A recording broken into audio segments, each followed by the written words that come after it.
All right, so the live stream started, but there's no one on it, so we're gonna take a minute. Well, there are people. Okay. So those that are already in, I'm gonna give it about a minute to let people come in. We'll start in about 30 seconds. We're gonna do the last sagebrush section before this exam. I will talk again about at the end of the class what's coming up, what's due, and then from that point, I'll cover Sagebrush State chapters 9 and 10 today.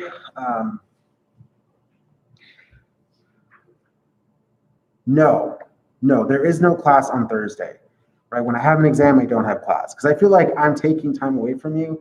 It should be a balanced amount of time. Plus, if I did, then I would have class during an exam time, and some of you would possibly be in the exam while I was lecturing. I don't know what that happened. So there is no class on Thursday.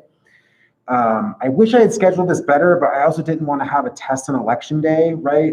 The other thing is you have 72 hours, so it'll like at midnight tonight, the window will open and you'll have Wednesday, Thursday, and Friday. So I didn't want to have it on election day, but I also know that like right now you're probably not focused. So if you need to go back and review, there is going to be a review quiz. You should see it up tonight, about an hour after class today. Take that quiz. It's going to be 10 questions, so it's like 1/4 the exam, and it's sort of randomized out of well, it's going to be 5 questions randomized out of 10. So it's going to like rotate a little bit, and it's going to let you get a little chance to take a little step to see how the exam's going to go, so you can be better prepped for that. But no, we do not have class on Thursday. So that's the thing is, I want you to, if you have questions today, or at the end, after I'm done with lecturing on the thing, I'm going to talk about the paper and that. If you have questions about the paper, if you have questions about the exam, right, ask them today, right? You don't want to be panicking over the next 3 days. Once you get exam 3 in, you'll have 3 exams in. So if you took 3 exams, right, you've done all the assignments. There aren't going to be any more assignments. The practice quiz isn't worth any points, right? So you can just test it to see how you're doing. You don't have to worry about getting a perfect score or anything like that. But once you're through the 3 exams, then you start having questions about what do I need to do. Now, the other thing is that no one turned in a paper that is going to be considered early, right? No one turned in a paper early, which is fine, right? The deadline is not until next week on the 12th, right? But if you don't turn in a paper, right, and no one has turned it in early, so that's giving me a little pause, all of you need to turn in the paper or you will not pass this class. Literally, no one is in a position where they can just lose 20% of the grade. I don't accept late papers at all, right? I'm telling you this over and over again. It's due, you have to turn it on Web Campus. It goes through Turnitin. So if you are pulling in other material, cite that material. Make sure if you get a score, Turnitin gives me a score of what percentage of your paper comes straight from another source. If you're over 20%, because some of you are going to use, like, you're going to paste my in-text citation, you're going to use my works cited, you're going to say a lot of the same language about the paperwork. So we're going to have a little bit of overlap in the way that you guys talk about these papers. So anything under 20% is fine, right? That means that you're using the same terminology, which means you're just sort of pulling the terms from the text, but you're citing it. So that's not plagiarism, right? If you say, here's what the text says, and it's basically the same thing, and then we,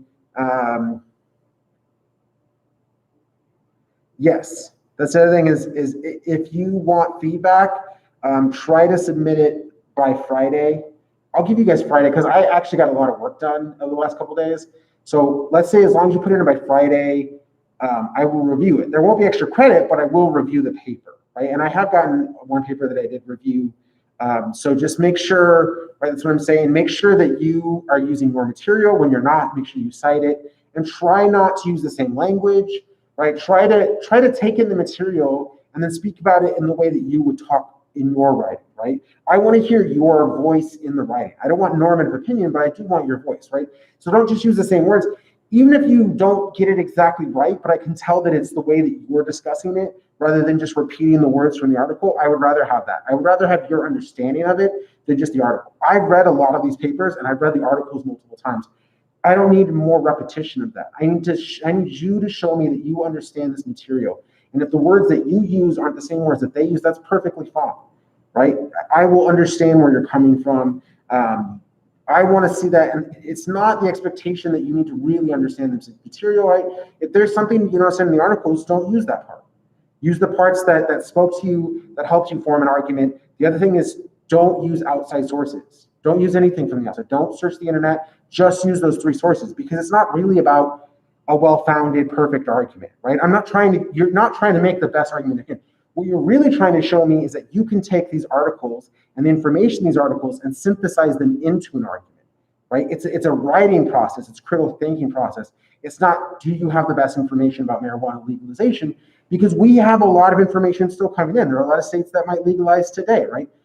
So don't worry about getting exactly right. Just make sure you turn in. If you turn in by Friday, I will actually look over it. I'll get it back to you before Monday, right? I will tell you what you need to do to fix it, and then that'll give you a chance to review and go through that process. Otherwise, right, let's get into the lecture, and then make sure you take the exam and you turn in a paper, right? Even if you don't turn a perfect paper, turn in something. Turn in something that looks like a completed paper, right? It is much better to get a bad grade than to get a 0, right? Trust me, as a graduate student, this becomes a thing, right? I'm never happy with what I turn in, but turning in something that you're not super happy about is still better than not turning anything at all, right? Anything is better than a 0. So make sure you turn in a paper, and then I'll work with you if you're showing me that you're trying.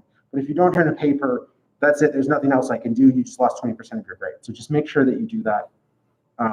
We'll talk again about this on Tuesday. So let's focus on the lecture, and then let's get into, after I get through the lecture, I'll do a little bit of review so we can really know what is expected of you. And then the practice quiz should give you great answers. Yes, it's not your view. It's an argument whether or not it should be legalized, right, based on the articles, right? I don't want anything normative. Don't say you like, dislike, that you have some moral objection. That's not the point, right? I don't voice my moral objections when I'm talking to you about political science stuff. I expect you to be scientists here, right? Rather than expressing your opinion, supposed to be scientists in position, because I don't really care about your opinions about the issue. I care about your ability to recognize 2 different positions, right? And whether or not they work for certain areas, certain states, right? You can come up with something very nuanced, or you can just say, no, it should never be legalized. Yes, it should always be legalized, or something more nuanced. It is up to you. Just make an argument based on the articles, right? Use the articles as your platform. Do not use any other web sources, because you don't know the validity of them, but also because that takes away from the time that you're talking about the articles. Okay, so let's bring up Sagebrush Straight chapter 9 and 10. So I'm not going to spend a ton of time on this. This is very, very nuanced. It's very detailed. I really like it, right? But I know it's very dry. And I also know that I'm not going to ask a ton of questions about this. There's only about 3 of the 40 questions, 3 to 4 of the questions in the lecture are on this right now. So I'm going to go over it. I'm going to spend a little more time. I want you to know specific things. So you'll see that I'll stop and we'll spend some extra time on them. But for the most part, I want you to understand this, but you don't need to know every single detail, right? So just make sure that you're reading the material, understanding the material, and then when you go to review for the quiz, remember it's going to be a longer section. It's not just this, right? And I'll talk about what is in the quiz, what's in exam 3 at the end of this. So the first part is local government deals with local issues, taxes, streets, sewage, garbage services, law enforcement, zoning, liquor license in schools, right? So anything that happens in the local community is typically a local issue, right? But larger issues like infrastructure, those go to the state or the federal government. Local government has no independent power, right? It's this type of home rule. So even though the city of Las Vegas has all this power, right, that power can be taken away by the state at any time. And then we talk about Dillon's rule, right? This is from the state, right? That you have expressly worded powers, necessary powers, and the powers to essentially the accomplishment of the declared objectives. So a state gives a local municipality or a city a certain amount of autonomy, and it gives them enough power to solve those goals, right? But it will take those powers away if it's not actually solving those goals. And sometimes, if you look at Las Vegas, the mayor and the city council don't actually control the gaming commission, even though it's in the city of Las Vegas, because it's much too large of an issue to just be handled by a local government. It needs to be controlled by a statewide government, which has more resources and more knowledge about issues like that. Okay. So there are 17 counties in Nevada. What's important is that when you have it broken into 17 counties, the counties represent certain districts beyond just just the amount of whether or not it's a law enforcement district or a school district, right? There are other things that are covered, right? In the state of Nevada, we have a board of county commissioners, right? These are partisan elections. So you run as a Republican or a Democrat. They're 4-year terms. You also have independent elected county officials. So the thing about this is you have a county commissioners and they set the goals. They set their preferences, right? Elected officials, especially at the local level, they say these are the preferences. These are the things that we want, right? But the local level can't really determine everything. So what independently elected officials do is they make decisions based on other issues, based on what their restrictions are. Sorry, I think that is going off all day. So you have a county clerk, you have a district attorney, and these individuals make decisions about what is possible in that setting, right? I, at one point, was doing a report for a city planner or a county planner out in Yolo County in California. And one of the things he said is that a murder case cost the county about $1 million, right? It's $1 million to prosecute a murder case, right? And so therefore, if you have a lot of murder cases, one of the things that is problematic is that you have to decide, because you have to, right, there's a legal right to provide a speedy trial. You have to decide how many of those cases can you afford to even prosecute. And when you're dealing with that, sometimes you have to make deals based on the cost of prosecution, not just on the actual, right, guilt or innocence of the party or the grievances involved, right? So plea deals occur sometimes because they don't want to put that individual in jail, but even when it's much more violent crime, right, a district attorney may be saying, well, this is going to be a very, very costly case, and it's not that winnable. I will offer them a plea deal of 15, 20 years, right? Whatever it is that's commensurate with things, right? They're not being stopped on crime. They're just dealing with the logistics they have. And then, right, remember in Nevada, we're a balanced budget. You're not allowed to go into debt, right? So you have to be careful with these things. The same thing with the assessors, right? Sheriffs and public administrators, they're all limited to what they can do based on their personnel and their budgets, right? And so you need these people independently elected so they can help decide about some of these issues. So we're talking about local government. You have the county level, but you also have these cities, or what are called municipal corporations. They draw up a charter. And what's important here is that the charter has to be accepted by the legislative branch, right? It has to be accepted by the state. But when you have a charter, right, that it can deal with things that are unique to a certain area, right? One of the things that is unique, right, is that well before you had a lot of these rules, right, the city of Las Vegas used to have a lot of rules that were unique to its area, right? The city council were unique to its area. The city manager, right? The city manager is the only one who sort of has an in-charge position but is not elected. And the city manager deals with, like, how many liquor licenses should there be? How many, right? Should we open up to more franchises of Del Taco or Popeyes, right? Are we oversaturated with certain things? And that's the thing is, city council preferences, right? Remember, elected officials, they're talking about preference. The city manager might be saying, well, if we let too many franchises come in, or too many of the same type of franchise, right? If we allow too many, let's say, chicken franchises, I don't eat chicken, so this is not preference by me in any way, right? But they might say, I'm not going to give Popeyes another franchise license. I'm not going to allow them to open another one in the city because there's already too many places and too many other types of chicken businesses, and they'll strain each other, and then they won't be able to keep their jobs, and then some of them will close and we'll have people on unemployment, right? That is a management process. Now, Las Vegas doesn't deal with that as much, but smaller towns deal with that a lot, right? Who do you allow to come in, and will that cause more employment, less unemployment, right? They are dealing with more constraints about what is necessary to do better, right, economically, typically economically and budget-wise. Well, elected officials like the city council are dealing with the preferences that they have gotten from their voters. All right, there are 17 school districts, right? Because there are 17 districts in the state of Nevada, there are 17 school districts, right? Clark County is the 5th largest in the country, right? It is one of the largest that exists. Yes. All of my presentations are in the file section on Canvas. So anytime that you see reference, I'll reference it, Sagebrush State chapters 9 and 10. It's in the files in Canvas. Okay. Hold on, let me make sure I'm in the right, okay. Yeah. All right, so let's get back to this, right? 9 and 10. We're on chapter 9 right now. Okay. So in the Clark County system, it's one of the largest in the country. It used to have really bad records because it had very little funding. We'll talk about that in a second, right?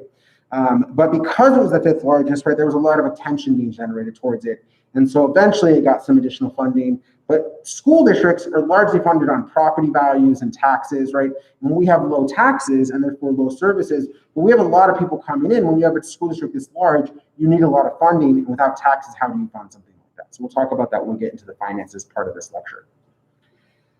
In 2013, right, we had this really clear establishment of the State Board of Education.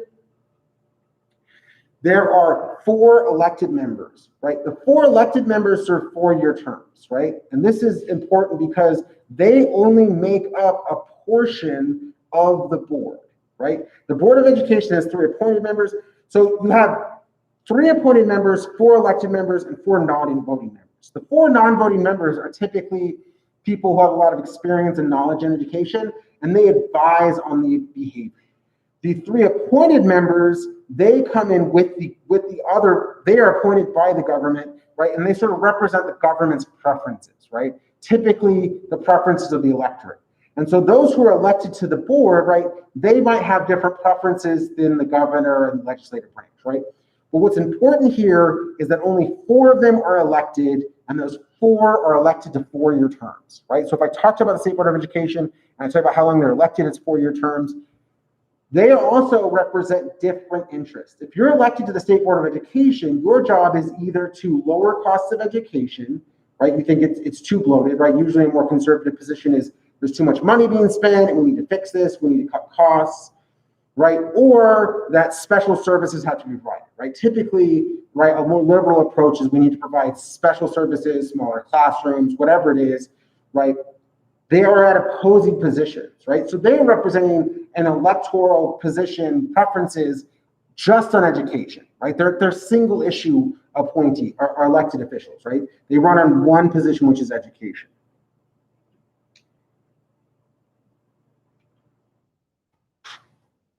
Okay. So when we're talking about local government, the next part is higher education. There is a 13-member Board of Regents. We're actually having a question that is coming up on the ballot today, right? If you haven't voted, this is a recorded lecture, right? Either after this or now, go and vote. Make sure your vote is heard, right? This is one of the biggest turnouts we've ever had. I'm very, very happy about that. I like to vote in person on election day, so I was there this morning, right? A lot of people very engaged, a lot of first-time voters, right?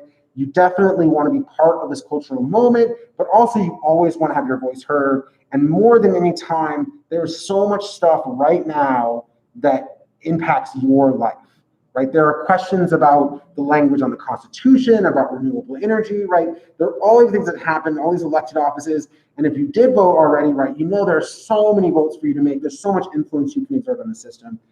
So this is just one of those, right? Higher education is a Board of Regents, right? They determine a lot of tuition rates, behaviors, right? Whether or not, sometimes one of the questions about their academic freedom, right? Whether or not you have academic freedom in this system, they determine a lot of things. So they really impact you now as students, right? And they serve 6-year terms in nonpartisan elections. The next part is a special district government. Now, special districts are necessary because the way in which response to those issues occurs can't happen in normal districts, right? You can't have a Clark County fire district. It's too big, right? The Clark County district is really big and has a lot of population. And if you're a firefighter, you need smaller districts so you can respond quickly, right? So fire districts are not aligned with any other type of district because it's about response rate. You need different types of trucks for different types, right? Residential areas require a very different precinct in a fire district than does a commercial, right? You have different behaviors. So fire districts need their own special district they're drawn. Health districts are designed very differently because you have to take into account how likely is any population to go to a hospital, right? And so a health district doesn't just deal with, right? In a fire district, it's based on how commercial this area is, right? Because commercial businesses are more likely to catch fire than residential areas. Like residential areas are more likely to have like small fires, but big fires are more likely to happen in commercial areas. So fire districts have to be very different, right? And also, you might have a big piece of territory that's a normal district in the northeast of Nevada that doesn't need a fire district because there's no one out there, right? So fire districts are very unique. Health districts is because you look at the population and you say, okay, I have 50,000 people here. And so a government district would say, okay, I have 50,000 people in each district. A health district would look at how often are those people likely to need health services. And so what they might look at is we need to read our districts. The specialty district of a health district is that if I have a lot of elderly people, which Las Vegas actually has a very high percentage of the elderly in Nevada live in this county, right? So you have to take those elderly groups and say, okay, I want to draw them up so no one has too many elderly, because the elderly are much more likely to need medical services, right? Or those people who need medical services more regularly, you have to distribute them on health districts so no one is overloaded. Library districts are just because they're less and less, there are fewer and fewer libraries. I'm making a grammar mistake talking about libraries. I'm sure that'll cost me, right? But when we're talking about libraries, they are spaced out in such a way that you need to make sure that they're covering as many people as possible, right? Sometimes you need to make sure that there's a library in a poor area because libraries are more used in poor areas than wealthy areas, right? So those districts are a little different. And then water districts, remember, in Nevada, a water district is very different because water services are so difficult to acquire, right? We don't think about it as much, but we live in a place that we should not, right? That environmentally, this does not support the amount of life that is here, right? If there are 1 million people here, that's 1 million too many in the Las Vegas area because there isn't water here, right? There's no water produced here. In fact, if it were not for a great deal of infrastructure, it would be impossible for us to survive in this environment, right? So when you have that type of water district, you have to deal with a lot of infrastructure, and therefore the districts themselves become quite linear at times, right? That the water tables have to be managed a lot better, but there's a lot more work involved in water in this. So fire, health, and water are very important special districts that deal with different issues. And so the way that they draw those districts, right, they behave very differently. And typically have very few elected officials, right? We don't really want an elected official running health and water, right? It requires so much expertise that usually that's just something that is appointed. And then people at the higher level, the state level, can sort of influence and oversight those agencies. All right, so we went through that very quickly. I might have a short lecture today, but we're going to go into the next chapter. This should be chapter 10, it should be state and local finance. If you have a different text, I know some of them, so if I'm talking about state and local finance, and you're like, that's not the chapter, if it's not in there, right, go off my lectures, right? Because I write my quizzes off my lectures. For most editions, it should overlap, but if it doesn't, right, let me know, and we'll talk about how you can sort of manage that. But you should know from the lectures which are available, right, what I'm going to cover. And you can always review or talk to me afterwards. All right. So Oliver Wendell Holmes talked about this, that tax is the price we pay for civilized societies. What does that mean? It means that we have to be able to recognize that you may not want to pay taxes, but in order to live in a society, everyone has to pay taxes, right? So taxation is necessary. Whether it's considered theft or not is, right, the libertarians often say all taxation is theft, right? But it's necessary for you to live in the way that you live. Most of you couldn't afford to go to college without taxation, right? Even though you're borrowing from the government, which funds itself through taxes, right? Tuition is subsidized through taxes. So taxes really help everyone function. Nevada is unique because when we wanted to tax sort of more evenly at the beginning, right, we didn't have a ratification of the Constitution, but then when there was sort of a leeway, right, it allowed the Constitution to be ratified. So there's always been this weird difference. Oh, I'm so sorry. You guys can't see that. I'm sorry. The people in the classroom had my prompter was off the whole time. I'm so sorry. The slides are available if you come to them later. I'm using that devices. Okay. All right. It's going to be a long, long day for most of us, right? So taxation had to be adjusted so that people could feel comfortable, right, interacting in a way that allowed them to feel comfortable engaging in a state society, right? That they both wanted low taxes, but they also recognized that some taxes had to exist, right? So you always had this behavior. And then in Nevada, we had a lot of rules, right? The federal government can essentially loan money to corporations. The state of Nevada cannot. It cannot lend out money. And sometimes what happened during the recession, right, is the government essentially loaned them money by buying a bunch of shares in certain corporations, and then those corporations had to buy them back over time. It was an influx of cash to keep some of those businesses running during the recession. Now, in Nevada, those things can't happen, right? You cannot donate or lend to any corporation. The only exception is education and charity.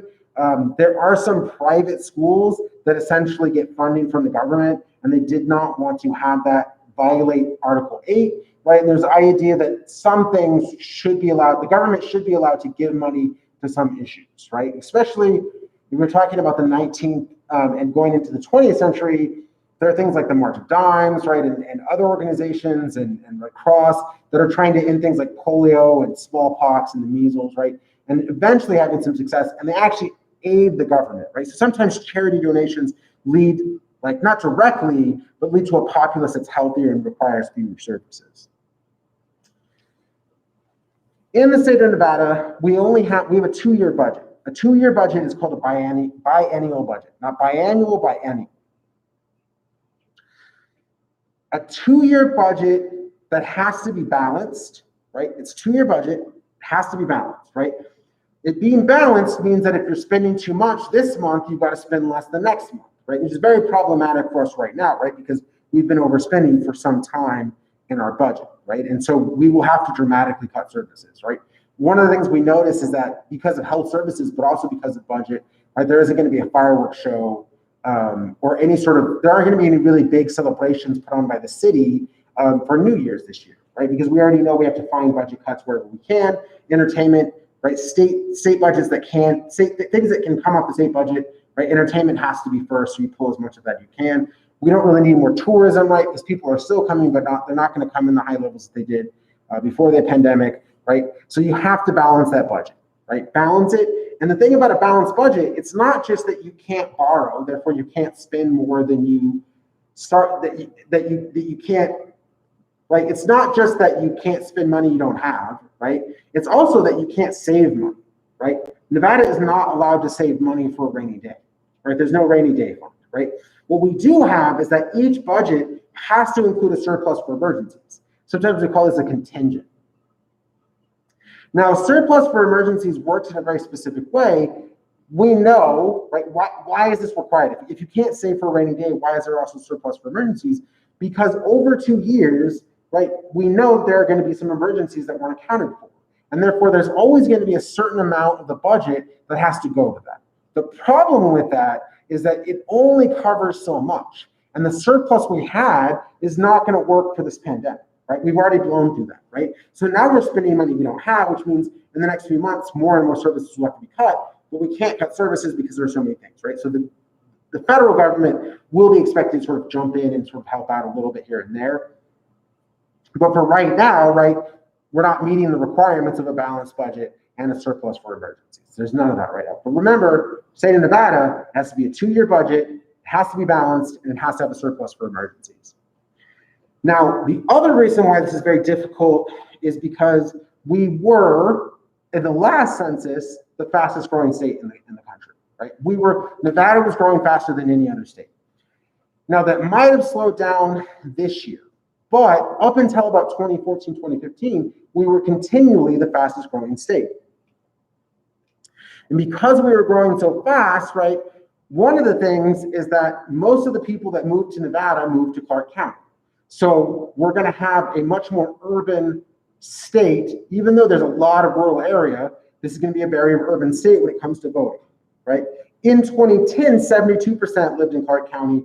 We're probably going to get 80% of the population will live in Clark County by the census, right? And because 80% live in Clark County and they're urban, they're also going to be very diverse, which means that Nevada is more than likely going to become blue over time, right? We know if you're urban, right, minorities, right, those who live in urban areas, most of the people who come here looking for jobs, they're typically Democratic voters to begin with. So there's this argument that we should expect, right, Nevada to be more and more blue over time. The other part is, right, so we're growing really quickly, but the other part is that half, in fact, now over half of our revenue is based on gaming and sales tax, right? We had a downturn during the recession, but, right, we're in another downturn, right, because of the pandemic, but a recession, you don't know how to fix it. We know that if we could get better health services and tracing and a vaccine, right, then our economy would come back to life, right? There's nothing fundamentally wrong with our economy. There's a pandemic, right? So it's a little different than the recession, but we're still dealing with very similar problems, right? The first is that we have a decrease in tax revenue. Less people are coming here, which means less taxation on gaming, which means less money coming in for services, right? But while there's less money coming in for services because less people are working and less tourists are coming in, right? That means less revenue coming in. At the same time, there's a greater demand in services. And this is a problem Nevada will continue to have, right? You have more and more of your revenue going away and a higher and higher demand of services, which means you need more and you have less, right? It's very problematic. And this will continue to happen because of the tax system we have. Now, to solve this problem, Nevada has been shifting its tax burden to state visitors. Now, this explains why the pandemic hits Nevada harder when it comes to certain things than other places, right? One, we rely on state visitors for a lot of our jobs, right? A lot of jobs are casino jobs, right? Casinos were shut down for a period of time. Even though the casinos are open, we're not getting as many visitors, and that's a major source of tax revenue is through visitors, right? Through tourism. So because of that, because visitors are less likely to come now than at any other time, right, then we have less services and no way to sort of supplement that because so much of the tax burden has gone to out-of-state individuals. Typically, you have some states like Wyoming and Montana, they do have low, right, they have low taxes and they have low level of services. So that's part of the thing. Some states accept that they're gonna have low taxation and low levels of services. One of the things that is problematic about Nevada is that it has low taxation, but it has high demand services, right? We have people coming from other states who have a high demand of services who, because they just arrived, not any other factor except that they just arrived, they haven't paid taxes in, right? And that's problematic, right? If you move to another state, you're entitled to the services of that state, but you have not paid anything into that state, right? And that's not anyone's fault, right? You just moved there. And because we have so much population growth, our population growth comes from people moving from other states to Nevada, right? I moved from California here to start my PhD. I had not paid anything in services, but because I had a graduate assistant, I still got in-state tuition, which is subsidized, right? So a lot of those factors come into play that causes it. We do have a high income per capita, but that's because billionaires move here because we have no state income tax, right? The average versus median is a different thing for another class. All right, so we already have this problem about, right, how we have a lot of demand and very little revenue. The other part about a budget that's problematic is that 52% of it is already earmarked, right? Every year, 50% of the budget has to go to certain things. It has to go to the buildings and the infrastructure and the wages, right? We already know the salary of the professors. We already know, right, how much it's going to cost to keep everyone employed, how much it's going to cost to maintain the buildings, right? That's already spent money, right? And Medicare and Medicaid, right? And other services, they are already paid out, right? That money is already gone, right? So you only have 48% of your revenue stream to go to discretionary issues. Nothing wrong with that, but that means an even smaller piece of a smaller piece of a pie, right? So you're really struggling with that. Now, in the 1980s, there was a discussion that maybe Nevada needed an income tax, right? right? That maybe Nevada needed an income tax. But what happens is in 1988, right, the citizens vote on an initiative. They come up with a citizens initiative, right? And in Nevada, they're called questions. So I think they were called questions on the ballot. It was this morning, but right, when I say question, I also mean initiative, right? A question is an initiative. They are initiatives. That's what they are officially like referred to, but we call them questions because we say, do you want this, right? And then you say yes or no, right? So we treat them as questions, but what they really are, they're worded as questions, so they're called question one, but they really are initiatives. And so in 1988, the citizens of Nevada vote to prohibit income tax. And then they vote on it again. Why do they vote on it twice? Because it's an amendment, right? It's an amendment to the state constitution. So our state constitution, the Nevada state constitution, says there cannot be an income tax. This creates, right, this makes it impossible for, right, the legislative branch to pass an income tax. They can't even consider the issue, and therefore that's one more thing that they can have. Now, another thing is that there used to be a ban on inheritance tax, right? Because Nevada had a very libertarian brand to it, right? Whether it's Democratic, Republican, has a very strong libertarian influence. And there used to be this idea in Nevada, right? I mean, it still exists in Nevada today, that when you die, the government shouldn't get some of your money, right? It should go to your children or your grandchildren, or however you want to send it off, right? But the federal government, what the federal government used to do is they would have a federal inheritance tax, and then they would take that inheritance tax and they would give some to the state. And so from 1942 to 1986, the state of Nevada just didn't get its share of the money, right? Because of the rules against inheritance tax in Nevada, the federal government would still take all of its money and they wouldn't give anything back to the state of Nevada, right? That was usually the way that it worked, right?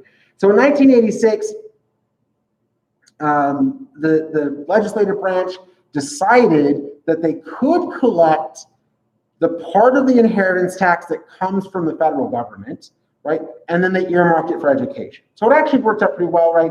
The federal government was already taking theirs, at least it was going back into the community and it was being set aside for education. But that means that when it comes to other services like infrastructure or employment or things like that, there's no additional revenue, right? There's no income tax. There's no inheritance tax, right? There's very low taxes on mining, right? And we'll talk about gaming taxes after this, right? So we're having a revenue problem all the time, and therefore we rely on other states' visitors from other states to fund many of our programs. So we have gaming taxes. So taxes, casinos pay very high taxation, right? They agree to pay very high taxation, right? They have a lot of money come in, they pay high level taxes.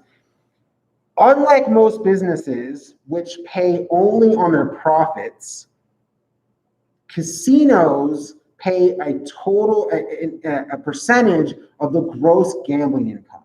So however much they make on gambling, they pay a percentage of that before costs.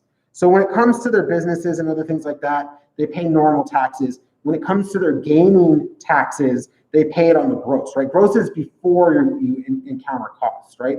So if there is $100 billion in gaming this year, which there's probably not, I'm using this example, right? Then they're going to take 30% of that. It doesn't matter if it took 60, 70 million, right, to pay for those, right? Pay for like all of the employees and buildings and everything necessary to get that gambling in. They're still going to take it before costs. On top of that gross gambling income, right, and it's not 30%, but on top of that gross gambling income, right, each casino pays $250 for every single slot machine.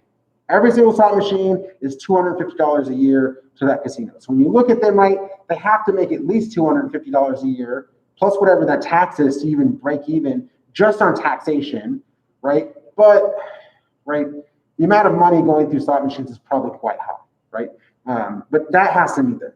There's a live entertainment tax, and one of the things about live entertainment is becoming more expensive. It's becoming larger names, right? You have Lady Gaga, right, and Cher, and all these other names that I don't know, right? They come in and they're raising a lot of money. And so because the price per ticket is going up and you have more people come in, and any other year except this, right, entertainment would slowly start passing gambling, right? Because of how much money you make in entertainment, that eventually the expectation was that instead of being a gambling city, we would be an entertainment city with gambling, right? Now they're hand in hand, right? You want to gamble and you want to go see a show, right?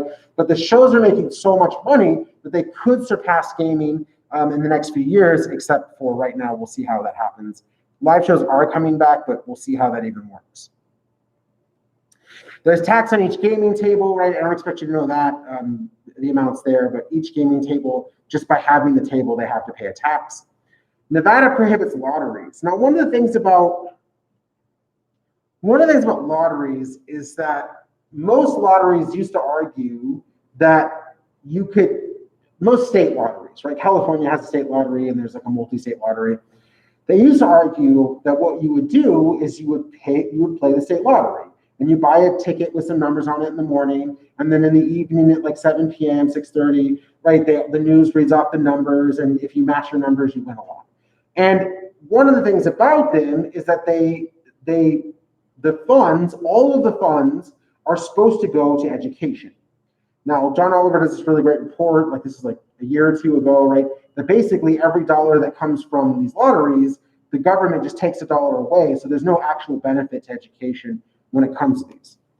That's actually not the reason why Nevada doesn't want them. One of the reasons why Nevada doesn't want any lotteries is because of the price point, right? You pay $1 in the morning and then you don't gamble all day. You don't want people coming in and not gambling. So it doesn't serve the interests of gaming to have lotteries. Also, lotteries create a lot of incentive to cheat, right? And there's already enough trouble trying to maintain, right, to prevent people from cheating. A lottery is an easier thing to cheat at because you can just buy a ticket and then influence the outcome of the numbers later. So there is no lotteries allowed, right? And in fact, because of federal law, it's technically illegal for you to go to another state to buy a lottery ticket. So I know when Powerball or whatever it is really high, people go to the other state. I don't know if you can even claim that ticket, right? If it's high enough, I don't think you can claim the mega jackpot. I don't think you're allowed to because you're a citizen of Nevada, because of the federal rules that exist, right? So one, it's not a great thing to gamble, right? We know that the odds are against you. But when it comes to a lottery, who knows if you can even win, and it may be a crime for you to travel the state. All of those things make it a issue for you, but for the state of Nevada, that prevents people from playing the lottery rather than going to casinos and gambling. They really want to keep people in casinos, right? The tax rate's better, right? And the dollars spent per minute of time is higher, right? If you spend $1 in a single day, that's a very low amount of gambling for that day versus going to a casino.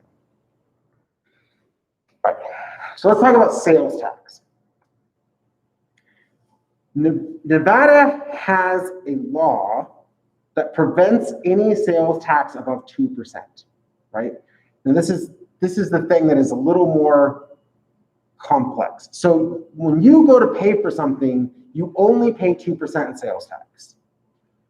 What the Supreme Court allowed, the state Supreme Court allowed, is that you can have other types of taxes associated with that aren't considered sales tax, but are still connected to sales, right? So it's very problematic.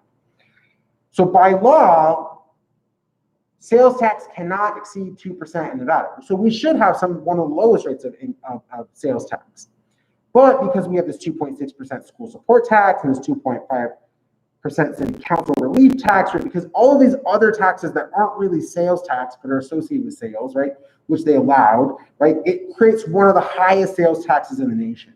Now, because it's one of the highest sales taxes in the nation, it was one of the highest. Now it's sort of creeped up. Many other states have creeped up, right? But this is a legal loophole, right? You have sales taxes that aren't called sales tax. The other problem with this is that we know that sales taxes are regressive. And what I mean by regressive is that people who spend money on groceries, they pay a certain percentage of their income on sales tax. And because if you're at a lower level of income, you actually pay more of your income in taxation to groceries and other goods that you need, right, at a regressive level than those people who have a higher level of income. So it's regressive, right? In exchange, right, when we talk about income tax is progressive, right? The more that you make, right, you pay 10% here, and then at the next 10,000, you pay 15%, and I'm not getting the tax brackets right, but I'm not worried about that, right? And then when you get like 40,000, you pay 25%, and then you get 70,000, and you pay 30%, right? It's at each level, right? The amount that you make between 20,000 and 30,000, you pay 10%, 30,000 to 50,000, you pay 20%. So you pay more in each bracket, but that first 20,000 is still only taxed at 10%. That's progressive, right? The money at the top is taxed more than the money at the bottom. And because of that, right, it's progressive. So it balances out who's getting taxed more. Sales tax is regressive, which means essentially poor individuals pay more in taxation than wealthier individuals, which doesn't really fit with our system of taxation. Although it's true for all sales tax. In 1984, there was a law that was passed that food was exempt from sales tax. So it is considered food, right, which is very complex. So when you go to the grocery store, a lot of things that you buy aren't taxed if they're food, right? Groceries like fruits and vegetables and things like that. But if you go in and you buy something that's like a frozen pizza or something more produced, it's not considered food. It has some other part, then it can be taxed. So if you look at your receipt next time, you'll see that only portions of your food is taxed. Right, that's because of the 1984 law. Okay. So we talked about there's no income tax, right? There's a lot of gaming taxes, right? Now, right, there are a couple other sources of taxation, and one of them is property taxes. Now, property taxes are a little low in Nevada, but the way that we calculate property taxes is a little more complicated. If you have a $100,000 home, I'm just using this number, no one can afford, there are no 100,000 homes in this area, but if you had a $100,000 home, the assessment of the property would be 35% of the value, which means you would be taxed on a $35,000 home, right? We would treat it as if it was $35,000, the government would, right? So 35,000 out of every 100,000 is treated as taxable, and then it's 5 cents of every dollar, right? So 5 cents of every dollar, right? And then that becomes 50 cents out of every $100 or $5 out of every 1,000, right? So at a $35,000 and $5, we're only talking about $175, $180. So for every $100,000 in home, you pay about $180 in taxes every year. Now that's not very high for property taxes. And if my math is off, I apologize. I'm not really worried about that. My point is it's low taxation, right? In 2005, right, there was a limit to a tax increase of 3%. If you own your home, you can only have a tax increase of 3%, right? That's the maximum you can be taxed.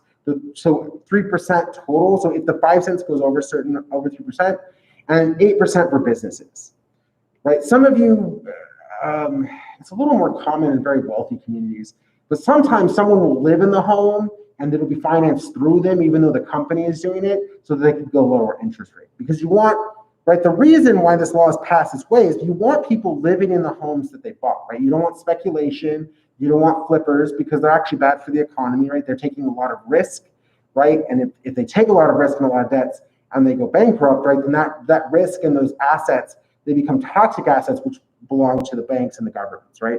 And so we've dealt with this before, right? This is part of the reason why we had a recession in 2008. So you want people living in the homes that they buy, right? That's why they get a lower percentage. In 1991, there was a business tax. So you had to pay $100 for every employee, right? Every single employee you had to pay $100 for, right? So you get some tax credits depending on how many employees you have, right? But essentially in Nevada, if you had an employee, you had to pay $100 to the government, right? There used to be a cap of $400,000. That's wrong. It should say 400,000, not whatever that was supposed to be. There used to be a gap of 400,000. You'd have a lot of employees, right? So if you had 4,000 employees, you would hit the cap, right? That cap was removed because there are a lot of businesses that have more than 4,000 employees, right? The casino industry has a lot more than that. And so they were saving on that. And then in 2003, it was replaced with this sort of called modified business tax. And this gives sort of a break if you have a lot of employees, but it doesn't really change how much taxation is coming to the state, right? It sort of all tax reform in the 21st century favors bigger corporations, but that is partly because they have more interest in lobbying groups, right? So now it accounts for 8.5% of the state's revenue. So 8%, over 8% of the state's revenue comes from this very small business tax, right? Which means that we're not having a lot come in taxation. There are a few other ways that the government raises funds. One is called an excise tax. Now, an excise tax is like fuel, cigarettes, alcohol, and insurance. We often call these sin taxes. And why do we call them sin taxes? Because when we're talking about fuel and cigarettes and alcohol, especially alcohol and cigarettes, an excise tax is added to a good because that tax helps to offset the costs, right? Why do we tax alcohol at a higher rate? Because the government spends millions, if not billions of dollars every year, right, dealing with car crashes, fatalities, right, police issues that involve drunk drivers, right? So if you're going to spend all of this money dealing with an issue, one of the arguments is that you should add a tax, right? So it's not really like a sin tax is a word that we use because it's sort of tied to its morality. But when we're talking about that, we're actually talking about an excise tax. And an excise tax is to recognize that there's a negative externality, right? There are social costs for these products, right? Tobacco, right? Those people, when they get older, and anyone around them are more likely to have cancer and lung issues, right? And when it comes to alcohol, drunk driving is very expensive, right? It's very expensive when one car hits another for the responders, right? That damage, right? You never really recoup all the damage a drunk driver does, and the state pays a lot of money for that, right? So you have a tax to try and offset some of those costs, right? And so therefore, things like cigarettes and alcohol will always cost more because they're trying to offset those high costs of those products. And that's an excise tax. You have fees, right? Fines and fees, right? When it comes to working with the government, anytime you have to interact and get a document, typically, right, a marriage license, a hunting license, a fishing license, right? Those are going to cost a certain amount of money. Now, most of those actually offset just the things that they do, right? Most of the money of marriage license goes to divorce courts, right? So whenever you engage in something, those funds, those fees, right? A lot of times they just try and keep the lights on, right? They're not really taking it that much, right? And most of them are reasonable, right? They're not very expensive. There are some states where marriage licenses are more expensive, but because businesses are attached to marriage license in Nevada, marriage licenses are fairly inexpensive. Okay.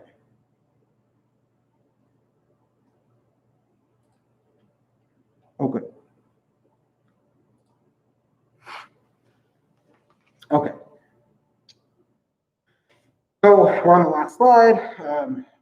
One of the things about state and local finance is appropriations. So you don't have a lot of money, right? So when you're talking about a budget, you will talk about the governor's budget. What is the governor's budget going to be, right? And in fact, Steve Sisolak, he's going to be the governor for a while. He was not up for re-election, which means he's not going to be involved. He has to propose a budget going into the next legislative session, which is going to happen in February. Going into that, he's not going to have a lot of answers about this pandemic. I mean, hopefully we have some answers by then, but we may not, right? And so he's probably going to have to create two budgets, one during continued pandemic and one we're starting to move on, right? I mean, I don't have answers either, right? But hopefully we have a vaccine, we have better practices, right? And we have a better way of managing this. So why is his budget going to get approved? Because he has staffers working on it right now. The legislative branch does not have enough people. So what the governor decides is going to really influence us. So if the governor decides to cut a lot of services to the university, that's going to happen, right? Because there's not a lot of pushback. At times, citizens will say, well, let's use a bond, right? A bond is basically a loan that the citizens as taxpayers pay back over time, right, to fund projects, right? The Thomas and Mack, technically you as students, you're still paying for the Thomas and Mack right now, right? And there's another center up in UNR, in University of Nevada, Reno, that is even nicer than this, that has less students, but is nicer because it's closer to Carson City, right? You're paying for both of them. And because there are more Univille students, we actually pay a significant portion of that's whatever it's not called Thomas and Mack, right? Univille students pay a significant part of that because it's all part of one bond measure. And there are just more UNLV students than there are UNR students. So because of that, right, bonds have some limits, right, and right that you pay them back over time, but they usually involve very large projects. So when it comes to finding a solution to a specific problem, you can't use a bond measure to say unemployment, right? It has to be a specific project. The other thing is we're still paying off the Thomas and Mack. We still have bonds for, right, the Raider Stadium that just came up, right? We had a lot of infrastructure and a lot of bonds involved in these infrastructures because, right, if the Raider Stadium had been open this year, we would have made a lot of money off those investments. And hopefully, as we move forward, we'll make a lot of money off those investments, but we'll see. Because we're having all of these investment projects and because of taxation, what we have noticed in the last 20 years is a decline in spending, right?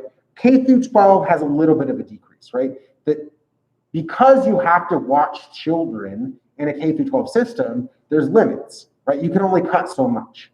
What we have seen more dramatically is in higher education, right? Some professors right now make less than they made in 2005. They didn't change jobs, they were already tenured, they were already here, and because they haven't gotten a raise and because they've had to take a pay cut during the recession, in 2005, they made more than they make now in 2020. And when you account for inflation, they make significantly less than what they made in 2005, right? Also, your services have declined. UNLV is actually kind of nice, but typically there are a lot of services that were offered in the past that you don't see as much, right? You definitely don't see carts picking up people who disabled people, right? It used to be a service where you could call and a cart would come pick you up if you were disabled, right? There were more services, right? The Writing Center is doing its best, but it's closed right now, but it will likely continue to be closed even after this because of the limited funding. If it's even, right, some of these might just not stay on very long, right? The other part is that between education and human services, that's 84% of the budget, right?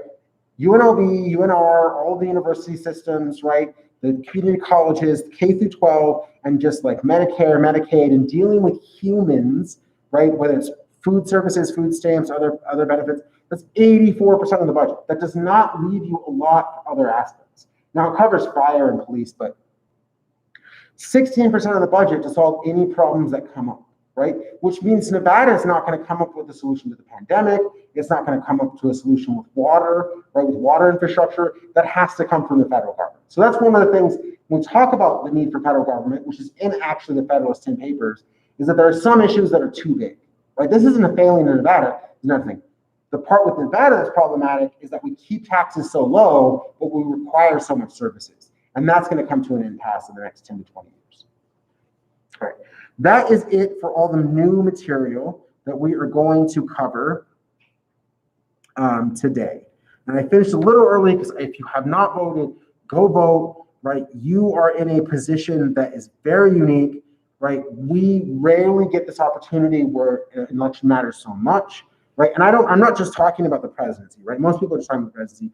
You're in a position where Nevada could become blue, where the Senate could become blue, right? So if on either side, right, if you are a dyed-in-the-wool conservative Republican, all of your power base is at risk, right? If you are a dyed-in-the-wool liberal, right, then you are, right, trying to change the behavior now. But if you're a moderate, you can look at a lot of these policies, a lot of these questions, a lot of these candidates, and you have a lot more voice now because it's competitive, right? They want to get every vote in, and so they're willing to listen to you. And what you're gonna see over the next 2 years to try and ensure that everyone gets what they wanted, again, is more involvement. So definitely run into that. Okay, so before we go, let me tell you, the exam is 40 questions. It's gonna be 41 questions, but essentially one of them is extra credit. All the exams are 20 points. So even though they say 20.5, they're actually out of 20. It is let me do it this way. It's 7, 8, 9, and 10 for Sagebrush. 7, 8, 9, and 10 for Sagebrush. And it is, it's 9, 10, and then 11, and 12, and 13 for We the People. 9 through 13 We the People, and 7 through 10 Sagebrush. That's all the material that is acceptable to have questions on this test, right? I am doing 10 Nevada questions. If I ask you a question, it will say in Nevada, comma, the question. right? It should be very clear in every question that it's a Nevada question. I created a bank and it's going to randomly pull. You're all being asked the same questions, but the questions are pulled in randomly and then the answers are random.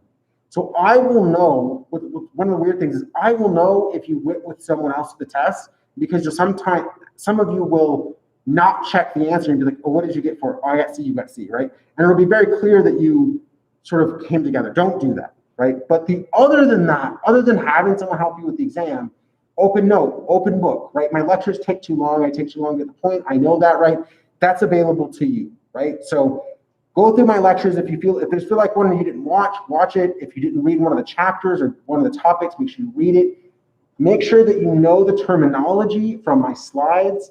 Take my slides, put them together. You can use Control F if you think you need look through terms quickly, or right, use the technology and your notes and anything except another person to do well in this exam. On Friday, once you're done with the exam, right, on Thursday or Friday, once you're done with the exam, start looking at the paper. Make sure you have something to turn in next Thursday, right? Handle those things, right? So today, right, make sure that you vote, make sure that you have voted, right? And then tonight, going through Friday, make sure that you take exam 2. If you don't feel as prepared, make sure you take the preparatory quiz, right? It'll be up in a few hours. Ramp through it a couple times, get yourself used to the speed of it. Take the full amount of time. You have 50 minutes. Take all of that time to answer the questions you want. Go through the questions in such an order that you say, okay, I know that one, I know that one, I know that one, and then go back if you're not sure about a question and come back through. I promise you'll get a better grade if you do that, right? Answer the questions you know, and then go back to the harder questions later, right?